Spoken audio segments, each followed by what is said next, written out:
Good morning, Radhe Radhe, Har Har Mahadev, સત શ્રી અકાલ. આશા રાખું છું તમે બધા સારા હશો, પોતાના જીવનમાં પ્રગતિ કરતા હશો. હવે આજે જે ટોપિક લઈને આવ્યો છું એ છે ડિટેચમેન્ટ અને હિલિંગ. તો ડિટેચમેન્ટ અને હિલિંગની જરૂર ક્યારે પડે માણસને? તો કોઈ પણ વ્યક્તિ હોય એને જીવનમાં લવ લાઈફમાં ધોખો મળ્યો હોય અથવા બિટ્રેયલ થયો હોય, એના માટે હિલિંગમાં એને એડમિશન લેવું પડે. જો એ હિલિંગ ના થાય તો એને પાસ્ટ ટ્રોમામાં એ ફસાયેલો રહે અથવા ફસાયેલી રહે, જેના કારણે એની લાઈફ ગ્રો ના થઈ શકે. તો હિલિંગ કરવી જરૂરી છે. હિલિંગનો ગુજરાતીમાં અર્થ થાય છે ઉપચાર કરવો. જેમ આપણે આપણા શરીરમાં કંઈક પ્રોબ્લેમ આવે છે તો ડૉક્ટર પાસે જઈએ છીએ, એવી જ રીતના આપણી આત્માને ઠોસ પહોંચે ત્યારે આપણે આત્માનું હિલિંગ કરીએ છીએ. આ હિલિંગ અલગ અલગ પ્રકારની હોઈ શકે છે.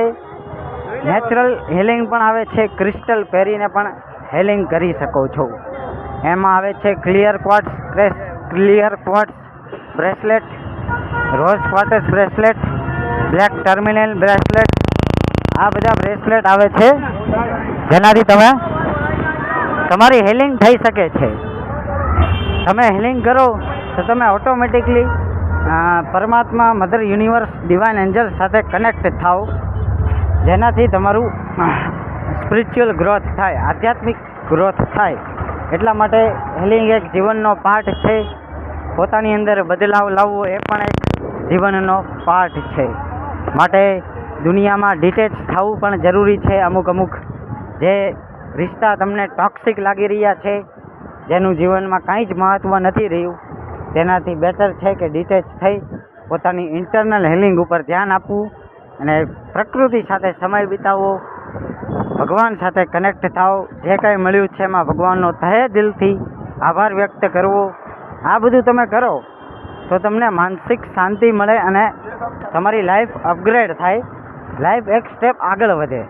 તો વાત સમજાણી હોય તો લાઈક જરૂર કરજો, કોમેન્ટ કરજો, સબસ્ક્રાઈબ કરજો અને અત્યંત આવી અવનવી જાણકારી માટે અમને ફોલો કરજો, સબસ્ક્રાઈબ કરજો. ઓમ નમઃ શિવાય, હર હર મહાદેવ.